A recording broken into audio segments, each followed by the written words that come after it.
Welcome to PingPod episode 10. I'm very excited today because we've got Simon Gerada here. Simon Gerada is an Australian Open champion, an Oceania champion. He's won the Victorian Open 9 times. Was that consecutively? No, 8 consecutive. 8 consecutive, yep. He's been an Olympian. He's played in the Commonwealth Games. He's even been the European small states singles of Europe, of Europe champion. Did you get that? What was it? European Small States of Europe Singles Champion. Well done. Yeah, welcome, Simon. Mate, thanks for having me. It's a pleasure. Now, Simon also runs health, wellness and table tennis. Now, just before we get into it, what's your vision for health, wellness and table tennis? Main vision, providing table tennis to the people. So the table tennis that I've seen, that I was lucky enough to experience in Europe over 10 years, just bringing that to the people of Melbourne, and then hopefully one day the dream would be to bring it to the people of Australia. Brilliant. Yeah. Sounds really good. I want to talk about that a bit more later, but first I just want to go through your career and just see where you came from and sort of go in chronological order. Yep. So tell us a bit about how you got started in table tennis. Got started when I was about 9 or 8 years old. Yep. I was looking for a sport. I was always going to be a sportsman. Okay. Love sport? Yeah, loved it. Had a football, cricket ball, tennis ball, whatever I could get in my hand I had. Excellent. And I wanted to play. So Dad played table tennis in his younger years. Yep. And we were just shopping one afternoon and we noticed a table tennis table and the local stadium were running an exhibition at the shopping centre. Oh, wow. Okay. Yeah. And we just jumped on there whilst Mum was doing the shopping. Yep. Had a bit of a hit. Yep. Called Dad up. Dad came down and he signed us up immediately and bought us a table and very good. Up his room, yeah. So what club was that associated with? Sunshine and District Table Tennis Association. Brilliant. They're still going. So that's the same club that's operating today? Yeah. Fantastic. Club, yeah. Doing good. Very good. Yeah. Okay. And so from there you went to that club and just started playing? Yeah, so entered the first season, got whipped. Okay. Round 1-9, love, barely won a point. It's really tough when you first start and you go to a club and these people are spinning the ball and it's tough. Yeah, look, it was an eye-opener the first round. I remember my brother was up first in the first match because we had a team of myself, my brother and my cousin. Yep. And, when the ball toss comes up and you separate the ball underneath, my brother looked under the table to find out what was going on. So imagine what was happening when they started playing and serving. So it was a daunting thing for new players to play table tennis. The first time I went to a table tennis club, I played in a handicap competition and I thought I was pretty good at the time. And it was one game up to 31 and I started on 27, the other guy started on -10 and I think I got to 29 and lost. It's really tough, isn't it? It's a tough sport. I feel sorry for beginners and that's why you got to get along to training or watch PingSkills and you'll learn quicker. Okay, so you had an older brother who also played table tennis? Yeah, he was he made it to a national champion under 21s. Okay. Top 10 Australian senior player at one point. Yep. So real serious. And so that's Wayne Gerada? Yeah, my brother Wayne and my father Joe, and I may as well give Mum a plug too, Mum. Hi, Mum. So what was it like growing up with an older brother? Like, is there a lot of competition between you guys? And a lot of the table tennis drills, even when you're learning, can be put into a match. Yep. Yeah. So for example, how many forehands can you hit in a row? Yes. Wayne was the most competitive person you'll ever meet. Like, the coach would say, okay, when I was a kid, I got to 1,000 forehands, and Wayne had to get to 1,001. And until he got to 1,001, I wasn't allowed off the table. So in a sense, it was a benefit for me having a brother like that who made me get in the table tennis room. And if I didn't, I'd get a hit to the arm because I wasn't playing enough. And then Mum gets involved, and I had to get in there. So that's right. Yeah. So from there, who were the good coaches that sort of helped you in your career? Yeah. At that early stage. At the early stages, we had a two-way program pretty much. Yeah. Basically, my brother was coached by Rodney Carlisle, an ex-Australian champion, Victorian champion. Yep. Real talented player, and he was getting coached by him, and Dad took the approach that Wayne was left with Rodney. Okay. To go through all the different drills. Yep. And learn the textbook approach to table tennis, where he took the approach with me and said, okay, you're not going to get coached. Okay. You're just going to play table tennis. Yep. and he obviously pushed me to sit down, watch the coaching sessions. Yep. Between Wayne and Rodney. Okay. And then after it, just practice what I saw. Okay. So you'd still practice a lot, but you'd practice with people like your brother and your dad, or just practiced. Just jumped on the training court and practice forehand to forehand without a coach sitting there correcting the forehand or whatever. But you'd seen enough to know what a good forehand looked like. Pretty much. So we were allowed to go outside with myself. I was allowed to go outside the boundary a little bit. Yep. However, it was a structured training session, and I was just practicing. Okay. Yeah. Very good. Yeah. So how much was your dad involved with coaching you at that point and telling you when you're practicing in your forehands, and how did that relationship work? Like, a lot of people are worried that your parents are really, pressuring you, and it's difficult. Yeah. I've got a few opinions on that, I guess. From an early stage, when we first got started, yep. We were learning and discovering the sport together. Yes. And that was great. Yep. As a coach these days, I look at, when I'm working with kids and I say, it's hard for me to keep telling a kid what to do. I just hate it. I'm not a parent. Yep. But I'm imagining that being a parent's very similar kind of thing. Stop doing that. Yeah, exactly. How many times can I tell this kid to stop doing it?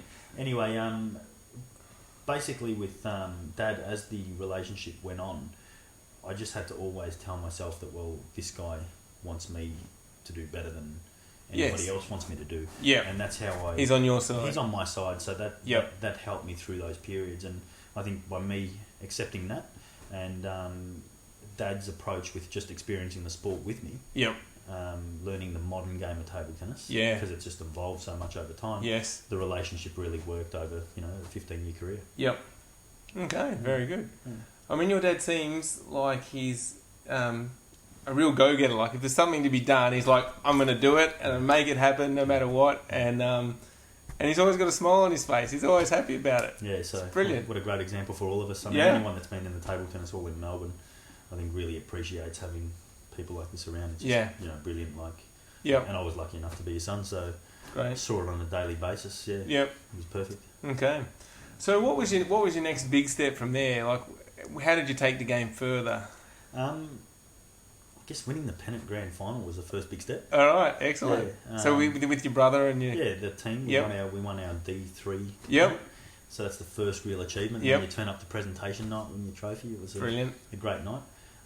But then we started thinking, okay, well, we must be the best players in the country for our age. So let's head down to the tournaments, and we headed down to the Victorian circuit. Yep. Played the under-11 boys singles. Okay. I was only a 9-year-old, I think. Yep. And finished fourth. Okay. Yeah, finished fourth, which was a good result. Yeah, for a 9-year-old. Yeah, very good. And then obviously everyone was patting me on the back saying, when are you coming back? Mm-hmm. Wayne finished second. Okay. Which was another good result, so we were pretty keen to... Yep. And that was pretty much the next step from there. We said, okay, well, we want to win that now. And, and that was the goal, and off we went. So okay, very good.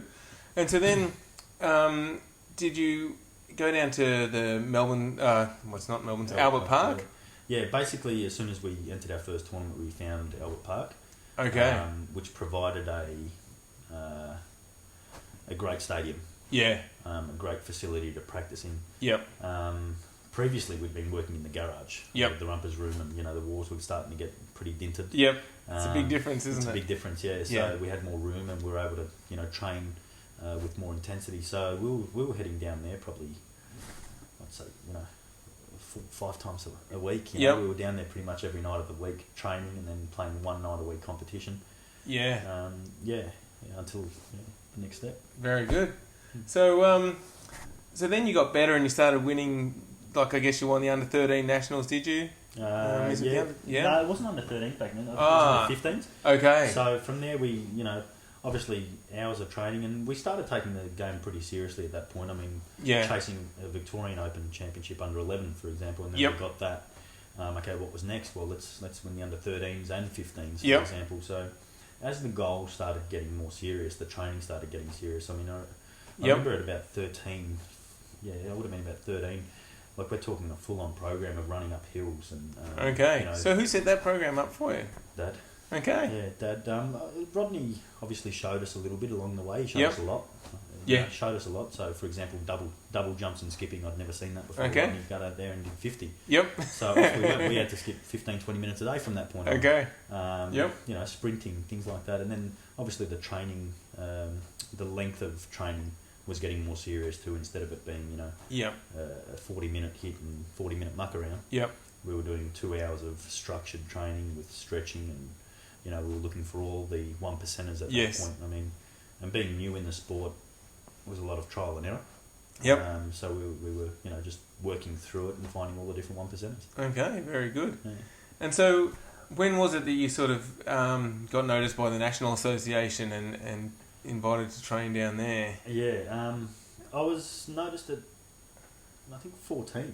Okay. I would have been about 14, and the national training, the national coach had a training session each night. Yep. Down at Albert Park, which you were involved with. Yeah, it used to be a really good setup. Amazing, wasn't it? Yeah. So Mr. Chow noticed myself and my brother coming down every night. I mean, Okay, he yep. made sure we were right in front of him, but Yep, very good. he did notice us in the end. Yep, took It a only while. took him a couple of months. No, it was good. Yep. From there he invited us, and we were able to then start sparring with the under 21 women's team, Okay. and occasionally got a hit with, you know, some of the pros like yourself. Thanks. So that was good. I mean, playing with the female players, and then as we got better, we started getting more training and better partners. And Yep. I think that's the funny thing with players. I look back now, and I was just should have been grateful I was training with these ladies. And at the time, I remember sometimes going home and saying, "I can't wait to play with Jeff." I mean, yeah, he's 15 points better than me at the time, and I want to play with him. Yeah, Only for a little while. Yeah. Very good. Yeah. So then at 14, you decide to Yeah. up and leave your family Yeah. and your friends and head over to China. Did you go to? Yeah. So what made you want to do that? Leave your family and your friends and your whole life behind. Yeah. It's a big step. Maybe it's a bit what you said a minute ago about my father. I mean, just always, you know, it's the first time I've been asked the question that way. Yep. Yeah, maybe it's a bit to do with that too, you know. You just get up and go and Yep. don't really contemplate it or think about it. And, Yep. and I guess at 14 you don't think that much, to be honest. Yeah, Like, no, you that's true, yeah. You just move on, you know. Yep. And as I said at the start, I always wanted to be a sportsman. I think that, you know, I always wanted to be in sport, and I wanted to play it, and I wanted to live it. Yep. So at 14, when the opportunity presented itself, So how did that opportunity come up? And yeah, Mr. Chow, the national coach, Yep. said, look, if you get overseas and do some hard training, he had a famous quote, which I'm sure you're aware of. His famous quote was, you know, 2 years of hard training and one day you can maybe be a world champion. it was a very good quote. Yeah, Everyone loved it. Everyone loved that, and that was enough to get you up and running. So A little hard training, you are maybe world champion. that's it, the famous quote. God bless him. Yes. As soon as the opportunity presented itself from Mr. Chow, I just up and went and spent 5 months over in... So this is in the middle of the 90s. Yeah, it was quite early for travel, really. Yeah, for so young people to travel. I went to China in the 90s and not many people spoke English over there. Yeah. So how did you go over with anyone else or? I left on my own. Yep. About a month into it, my brother came, which was great. Okay. So how did you get by on yourself speaking ni hao? And Yeah. I mean, how do you get by in China?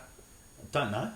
What I do know is by the time I left, I used to love jumping into a taxi to go to Tiananmen Square, Yep. which was about a 5-minute drive to go and get some Maccas. Macca's from Tiananmen It was Square. beautiful, yeah. You probably remember that. Nice. Yeah, so I remember by the end I was able to jump into a taxi and just have a conversation about the weather or... Really? You picked up the language in 5 months? Yeah, I was able to have a conversation. I mean, half the time I didn't know what was going on, but, Yep. you know, I knew the way people, you know, I could tell what the reactions were and whatever. So where did you stay when you were there?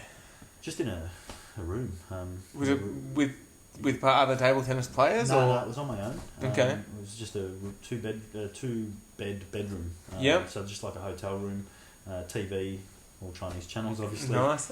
So, and how did you get to training? And I mean, all Yeah. these little things. It's just The little things were the hard things, like, arriving to training the first day, I knew that I had to be there roughly around 8. You know, so Yep. I got there at 8 and just sat down, waited. I knew where the tables were because I found that out the night before. Yep. And just sat down and waited, and you know, at 8:30, the whole of China start training There you in go. every single province. So Yep. in they come marching in, you know, 2x2. Yep. And I just watched them walk in. No one said anything to me. I'm just sitting there watching.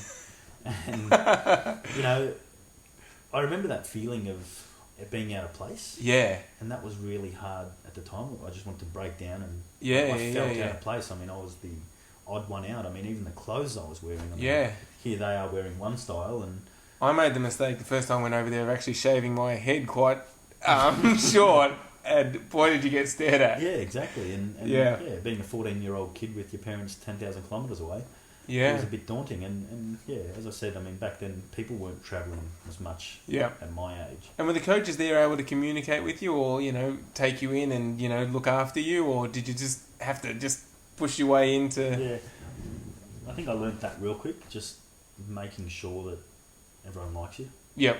Yeah, so having a smile on your face at the right times. Yep. Making sure that, you know, if a coach does talk to you, even if it's just hi, really listening. Yep. Because, you know, you need to establish a relationship there, and it's going to help you in your way. So I learned that real quick, and it's something that I really appreciated all the way through my career. Because anywhere I go into a hall these days, I can, you know, get myself around anywhere I go. So exactly. So, is this something you'd recommend to other 14-year-old kids? Yes. Okay. Yeah. I don't think we need to send them over there for 5 months. I don't think that's necessary. I think number one, complete your schooling. You know, even the kids. Complete your schooling, kids. Any kid that comes to my program, I mean, you know, if their grades drop, they're out of train. They can't train for a month. So it's pretty simple. However, we can condense the trip and still apply the same lessons. Yeah. All right, we'll talk about that a bit later. We'll talk about some of your trips to China and stuff. That they think they're really interesting. So, after the China, you spent 5 months there. What happened then? Where did you go after that? Came home. Yep. Played for a couple of tournaments. Had a couple of good results in the seniors. Really struggled in the juniors though. I couldn't really find my game in the juniors. I really remember that vividly. Okay. Playing, you know, ranked 10 players in the state. Yep. Before I left, I was beating them 3-love. Okay. Without a problem. Coming home, winning in 5 sets. Okay. Did you ever figure out why that was, or? Yeah, just couldn't. You know, you were playing at this level, and you know, it just wasn't highly tuned. You know, I wasn't a tuned player by this stage. I was a good player, but I wasn't tuned. And then you come up against a senior who's playing clean and playing perfect, and your game was tuned for that. Yes. Because you'd been playing it so much, and Kent Jamison lost in 5, real close. Okay. Had a great game, beat him the next tournament. Yep. Ranked 10 juniors, having a lot of trouble. So so I spent 3 months in Melbourne, and then got offered a place in the Czech Republic in Europe to go there for a trial in a club. And I just had to basically, for that 3 months, just find my way around the Czech Republic to find a club that would give me an offer. Okay, so you just went over there and went from club to club to get an offer. Yeah, so Dad had a contact in Czech that I could sleep in. Okay. That was it. And then I had to find out training. So the first place I went to... So why did you pick Czech? Why did you pick Czech? Because your dad had the contact there? Because I had a room. I had a room to sleep in. That was it. So then it was my job to find... on my own, at 15 years old, to find a club to play table tennis in. Okay. Crazy stuff. Crazy stuff indeed. And were you left to negotiate the contracts about getting paid? And yeah, so the first contract I had was I had to pay them. Okay. $200 a week, and I called Dad and said... Good negotiating. So she was a top player. She was a top 10 player in the world, so she wanted to get paid, so I totally respected that. Okay. Called Dad and said I still hadn't found something. That meeting didn't really work out well. Okay. And then found a club. Yep. And they offered me all expenses, food, and a room for the following season. So went home and came back to that club 6 months later for their season. Yep. And all my expenses, and had my first contract. There you go. Yeah. Dad gave me some pocket money, and away you went. Yeah. Okay. So how was that club? Did that turn out well, that experience? Yeah, that club, basically I stayed there on and off for the next for the entire professional career. Wow. Peter Corbell plays and trains in this club. So from the day I got there, I knew that this was a place I wanted to base myself at. Yep. So I found a family around the corner that looked after me. I'd spend Christmas with them. Okay. Yeah. Were they part of the table tennis club, or No. you just met them and Met the son, and Okay. the son invited me over, and so I had a routine every Christmas and New Year. Basically, Christmas I'd arrive in Czech, Yep. wherever I was, have Christmas breakfast with one family, Christmas lunch with another, and I did this 10 years in a row, and then Christmas Eve with my mates, and okay. every year it was just the same system that I just always go back. So There I just you had to go. make myself in that little town. It was a small town. Okay. So what sort of hours were you training during this period? Yeah.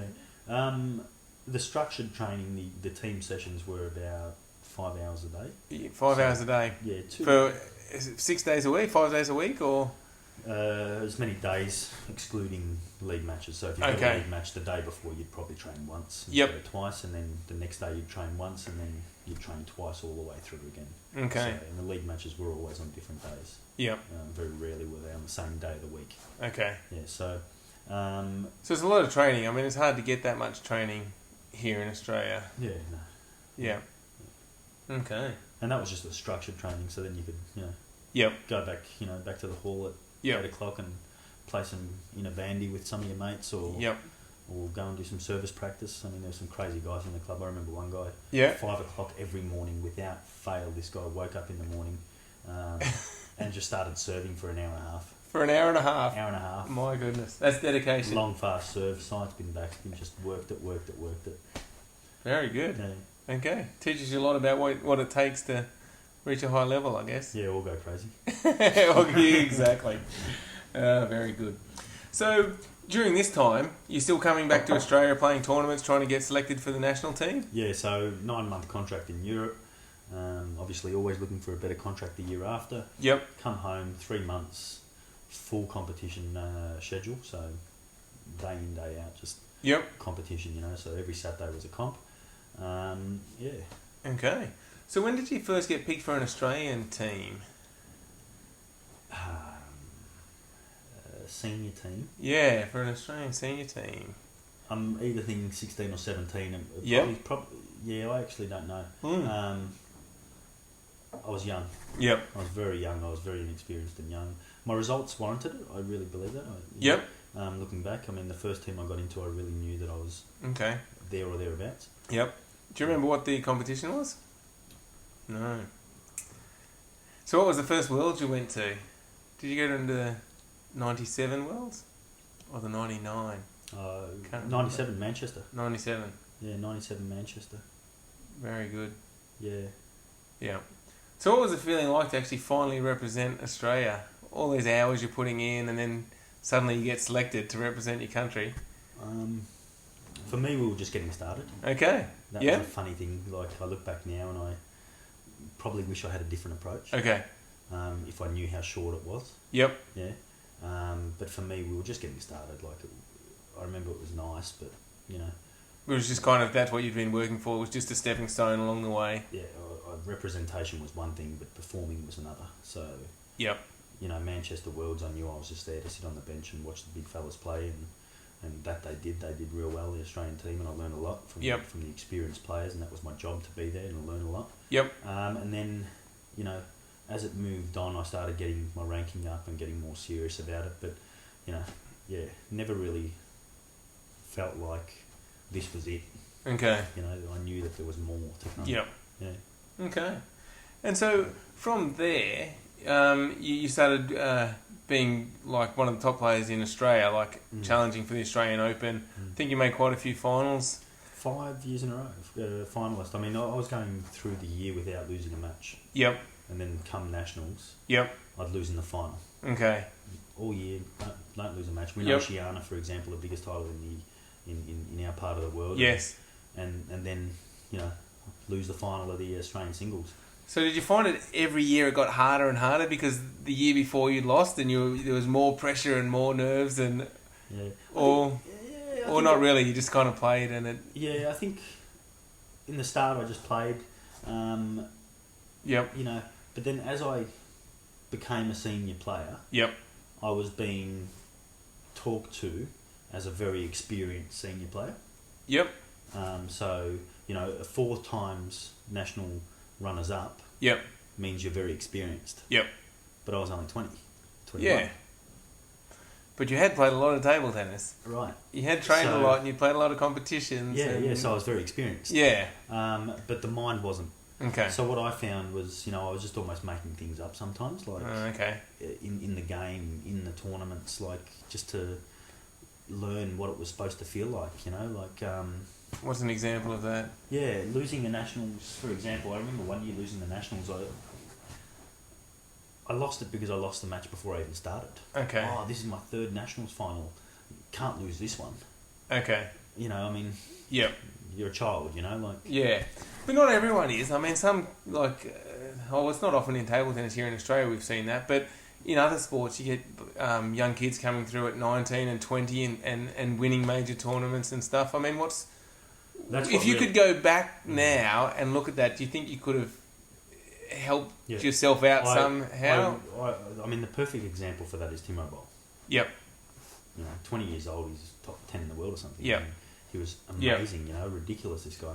And he's the same age bracket as me, so coming through the juniors, I mean, here I am playing the Czech number 1 or the Polish number 1, and they're losing in the final to Boll. Yep. I always felt a long way from the best in Europe, though. Okay. Not in the sense of this. I just felt a long way with what they were experiencing and how they felt. Yeah. I was experiencing everything for the first time. I had to sort through it. I mean, I had to negotiate contracts for the first time for an Australian player. Yeah. These other kids didn't have to worry about those pressures. Nothing, and you've got to multiply that by 100. So they're in their own country. They don't have not by themselves. They got their family. They've done it 1,000 times. Not that specific person, but the people around them. Yeah. This is the normal thing. So they've been seeing it since they were 9. Yeah. I only started seeing it when I was 15. Yeah. So I always felt behind in that sense, and I think that what can I do to change it? What could have I done to change it? Nothing. Basically, you just need in my opinion, you need a great program. I mean, if you gave me an experienced head on my shoulders, but exactly. I mean, how do you get that experienced head on the shoulders? Yeah. So basically, you just needed a really good program. And when we talk about sports that the 19, 20-year-olds have done it, let's take a cycling team. Yep. I can see how that works. A team of 10 travelling together. Yep. We were a team of 1. Yeah. Or any other sport that you think of. I mean, you've got support crew, tennis, something. Yep. You've got millions of dollars behind you, so your parents are actually travelling with you, and they're going to bring 2 of their best friends over for the main tournament. Yep. Managers looking after things, so it was very difficult there. Okay. So then, after all this training, you get selected, or not get selected, you qualify for the Olympic Games. Yep. How did that feel like? Was the Olympics something you really wanted to compete in? Yeah, that was the biggest moment. That was my biggest moment till today. You were at the same Olympics. And let me tell you, walking in front of that opening ceremony, I get a shiver down and excited about it every time I think about it. It's the most amazing experience we've probably, it's incredible. Apart from having the kids, it's the most amazing experience we could have ever had. So, I mean, a few people have said to me, "Oh, it's a shame you didn't get to go to a Olympics overseas, so you could have travelled and stuff." But it was just amazing having the home support and stuff. It was incredible walking into the hall. 10,000 people, 6,000 people cheering for the Aussie. I mean, you were talking about Timo Boll before. I played Timo Boll and George Roscoff in the doubles, and Timo Boll was an unbelievably good player at that point. George Roscoff, world doubles champion. Yeah, that's right. They're sitting there. They introduce Timo Boll and George Roscoff. They get a little clap. Then they introduce Jeff Plum and Brett Clark, and the stadium goes berserk. Yeah. And I look over and I see those 2 guys smiling at each other. Oh, it's just amazing. That's right. So And then we went out and they flogged us. Oh dear. Yeah. Yes. So it was good. But so in that game there also, you didn't quite have the result you wanted, I don't think. No, not at all. I was very underprepared for the moment. Yeah, well, I mean, you've been in Europe for all this time. You've trained. You're feeding me now. What was why? I mean, again, if you could look back and give yourself some more help now, which you can't, obviously. Yeah. How could you have been better prepared for that? I probably would have taken that player if I was that player's coach. I would have taken that player and probably implemented maybe to 4 hours a week of psychology. Okay. Sports psychology. Yep. My sports psychology to that point wasn't really worked.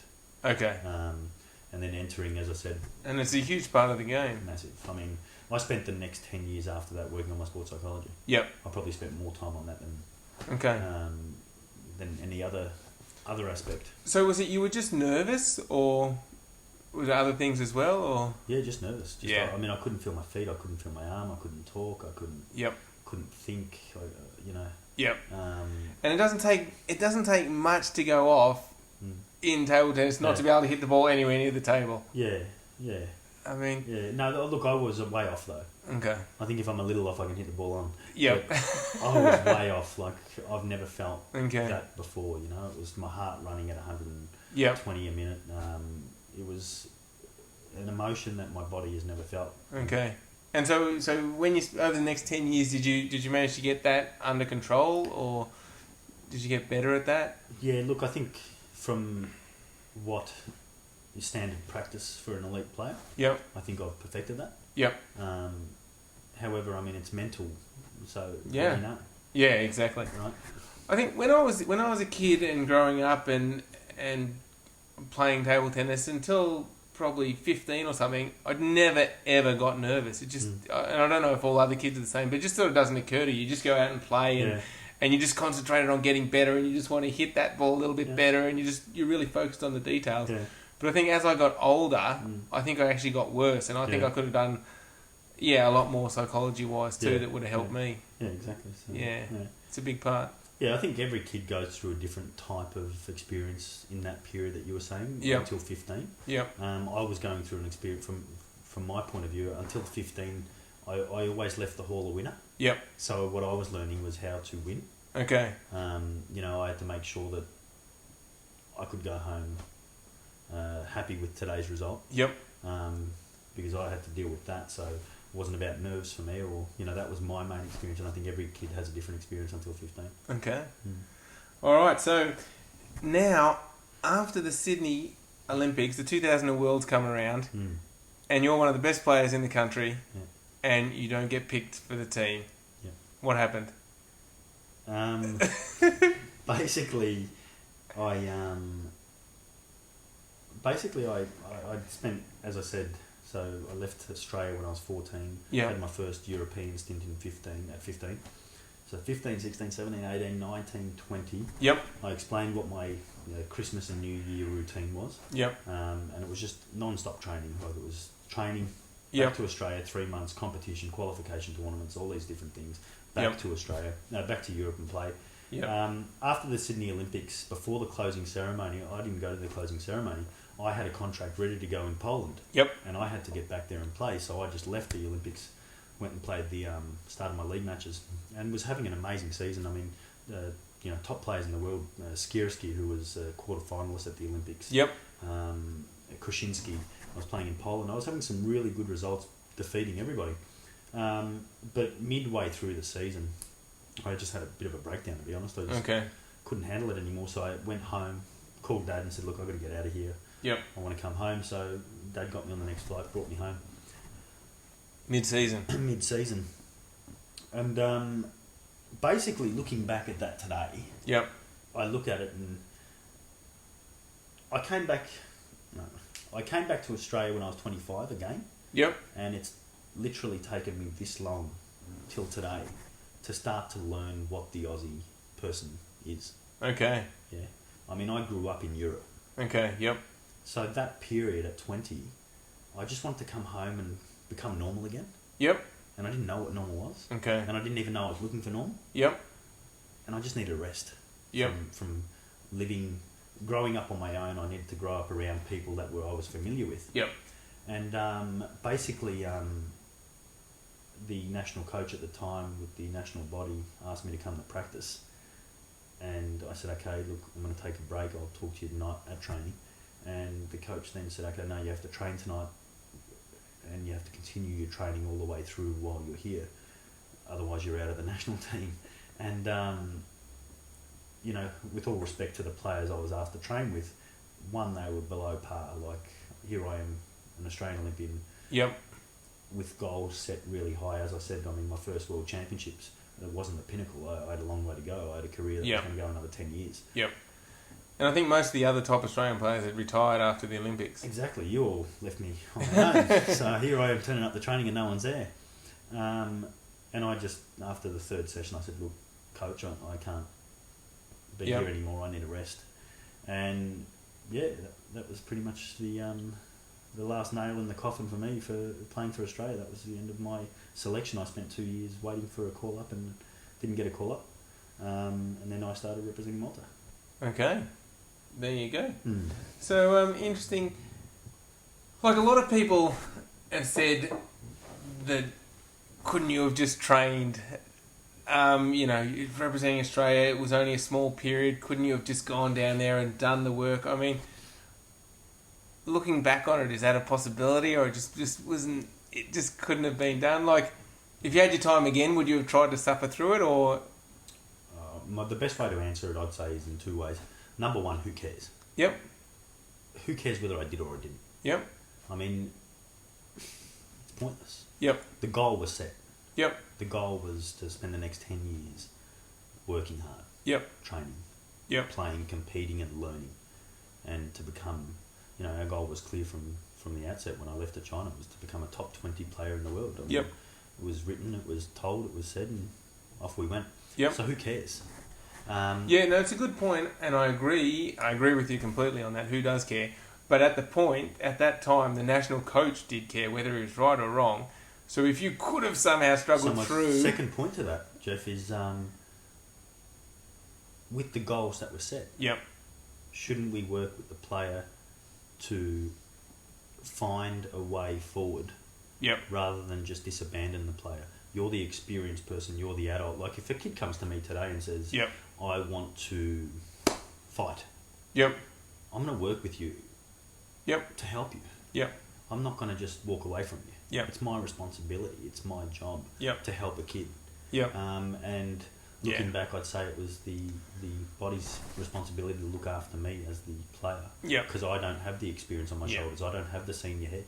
The problem I had with that whole decision was here they were saying that you weren't going to represent Australia because you weren't training for that period. But if you take the amount of training you'd done from the time you were 14 up until that point in time, when you were, how old were you at the time? So 19, 20. So we're talking 5 years of training, 5 hours a day. Add up all that training, and that's not enough for them. Yet they're going to replace you with someone who hasn't trained anywhere near that. Might go down there and do the few sessions that they want them to, but isn't going to train a lot afterwards. Yeah. So I just did not get the logic of the whole thing, and it was a bit disappointing. Yeah, very disappointing. For me, I was ranked 180 in the world. Yep. The highest Australian. Yep. Things were going great. Yeah. Let's just continue going. I mean, the player, so... And regardless of the situation, Australia lost you playing for them for a long period of time because of that decision, and that should have been enough anyway. Yeah. We lost me for playing table tennis, so... Yeah. I lost. We lost. So then you went and represented Malta. Correct.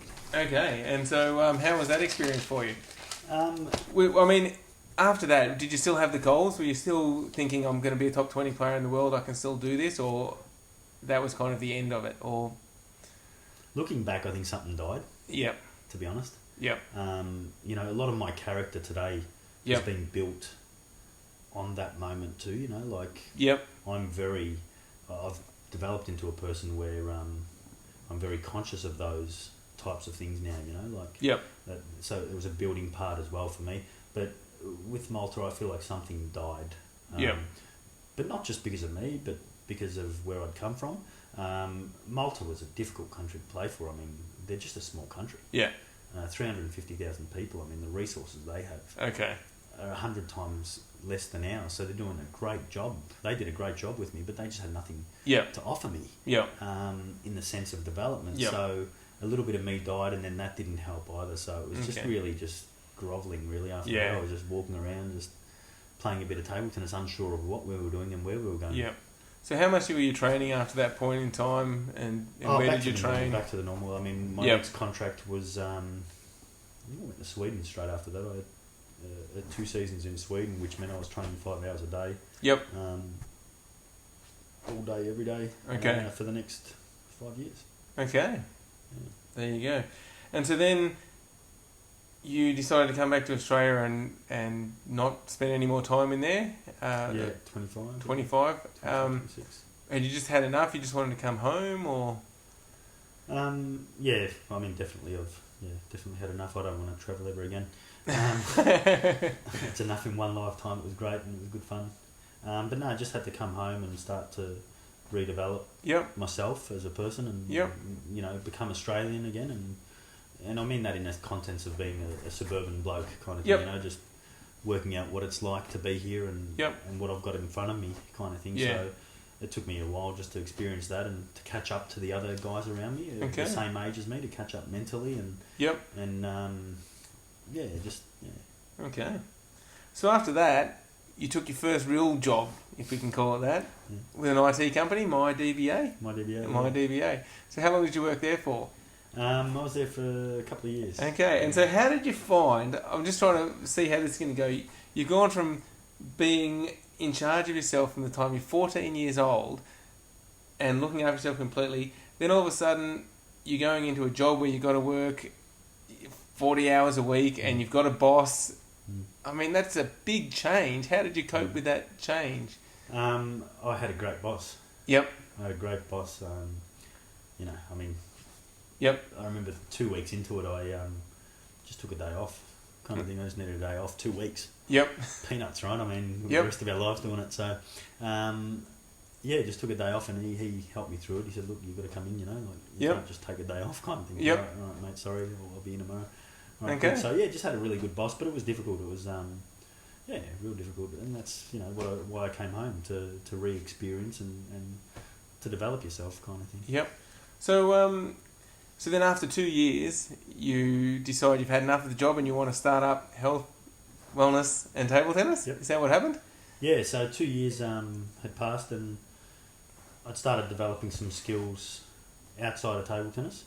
Yep. And I started working out how I can apply that to table tennis and obviously, it was an opportunity for me to give back what I'd learned from the sport and the good parts, not all of it, you know, so separate the things I didn't like about the sport and I took the great things and said, okay, here's a package, I'm going to give this to whoever wants it because I think it was great. Okay. Yeah. So you've started health, wellness and table tennis. How's it going? Yeah, going good. So we basically just provide table tennis training across Melbourne. Yep. A little bit around Victoria, the country places. Yep. And as I said, I've basically written a program condensed into a model that fits Australia. I mean, some of the simple things are, we don't get 6 hours a day to train. So let's not worry about it. Yep. Let's not... let's work with what we've got. Let's work with what we've got. Let's get working. So that was the first thing. Okay. So then from there we looked at China and we looked at Europe and we said, okay, well, China do repetitive training. Yep. We don't have time for that, but there is an element we need in our training here. And then we looked at Europe and it was, my experience there was a real competition-based training environment. Yep. Which was great. So we need to grab both of those and bring them into a training environment in Melbourne. Yep. And then, the structure of a club in Europe was amazing, the things I got to see there, everything's just professionally run and, the club has a sustainable life. Yes. So that was the first thing for me. I wanted to have a sustainable club that, we could implement these training skills that I've learned and my program into something long-term that we can... So you're growing your club now, you're getting more members. How are you getting those members? Just online. Tabletennis.net.au. There you go. Yeah. Great website. That's a good plug. Thanks, Jeff. No worries. Yeah. So, what can a kid expect if they come in and join your club? Do you cater for different levels? Cater from beginner to advanced. Yep. Old, juniors, any age. Yeah, there's no restriction. No restrictions? Excellent. So you're just sort of a well-rounded club with hopefully developing some good players but looking after the other players as well? Yeah. The thing I learnt in Europe is everyone has a place in the club. Okay. Everyone has their place. Good point, yep. whether you're a player whether you're a past player, a present player, a future player, a recreational player, an elderly player, everyone has a place, and you've just got to make them feel welcome and make them feel that they have a reason for coming to the club on a constant basis, and then, you know, work with them to give them what they want, but also to give other people something from them. Yeah. So just sharing the love. Very good. Yeah. So, just lost my train of thought there. But if we just go back to...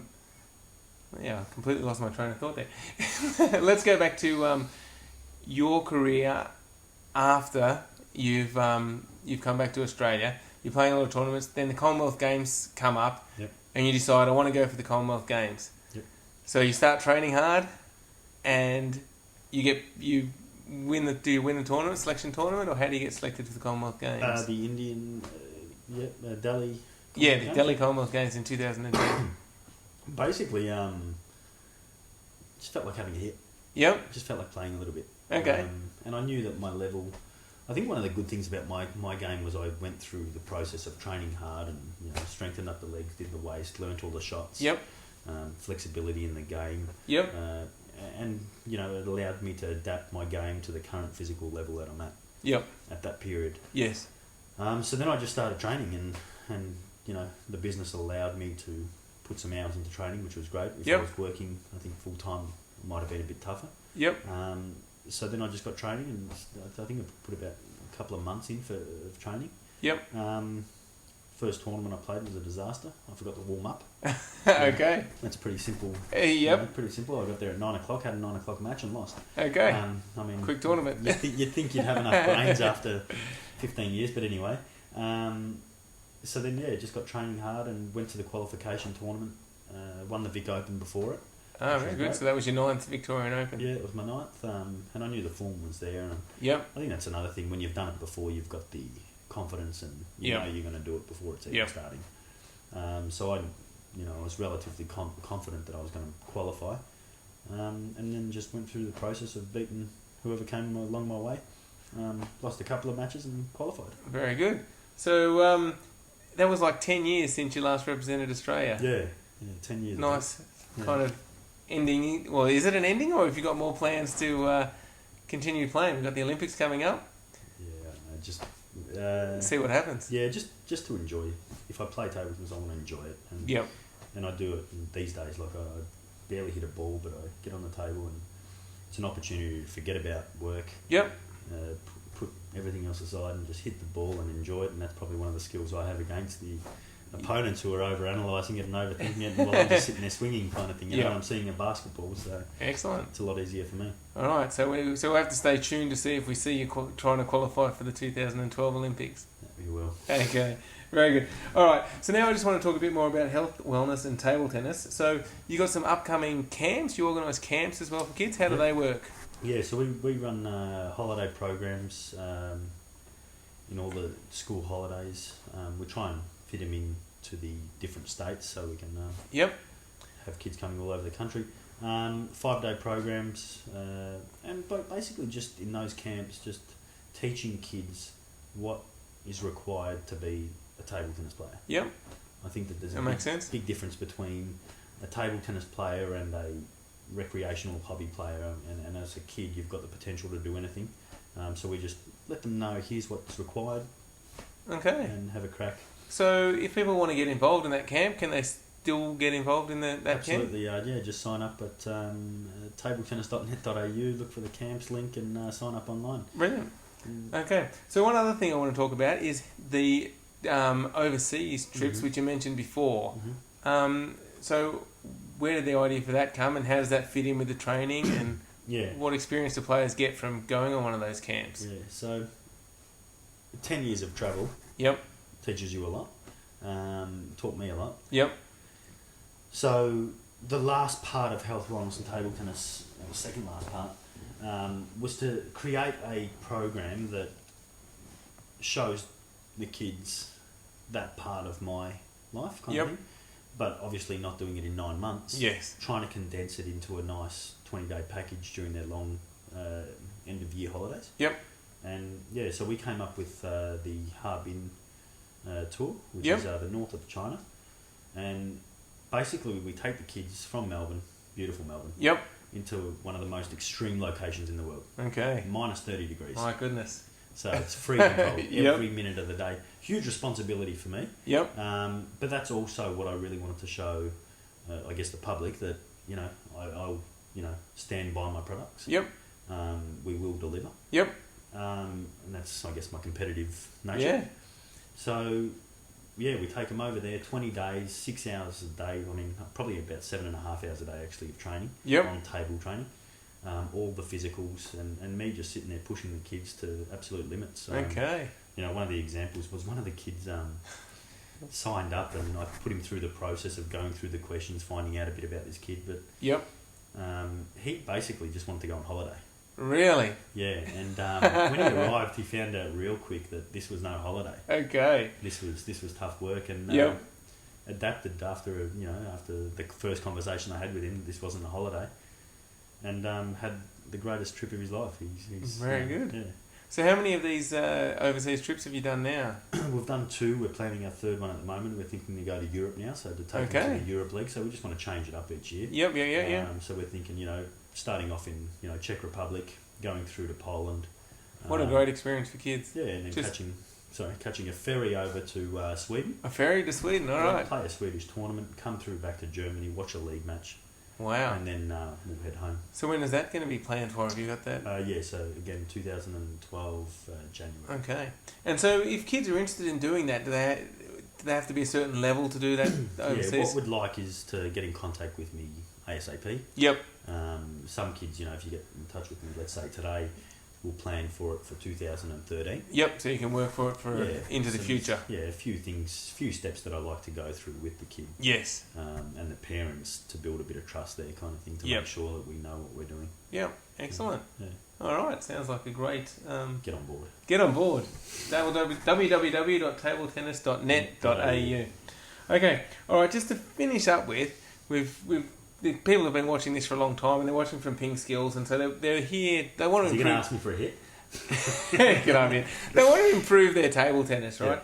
So, if you've got a kid, what's the one bit of advice you can give them about improving their game? The best piece of advice I can give? Yes. Have a go. All right. And don't stress. Just keep doing it. You'll be fine. You know, like. Get in. Yeah.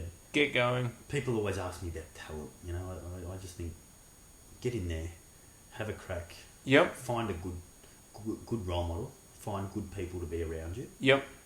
Parents and all these sort of things. And the sky's the limit for you. Yep. You can do anything. The world's in front of you. Just have a crack and go hard. And there's no time to waste. That's a really good point, because I mean we've been looking at that on PingSkills a bit lately and talking about it, and I think talent is really overrated. I think you just got to put in the hard work. Yeah, absolutely. Look, I mean, you know, most people out there will know nothing's ever been achieved without the hard work. So if you're a kid out there, just jump on the table. It's a great sport, and the best part about our sport is, you know, it's a lifelong sport that you can take with you forever. It'll teach you a lot along the way, and make you a better person. So, all right, yeah. Excellent. Well, if you're interested in improving your game and you live in or around Melbourne, just get on to www.tabletennis.net.au, have a chat to Simon, and if you're prepared to work hard, the sky's the limit. All right, thanks very much, Simon. Thanks for doing the interview. Appreciate it.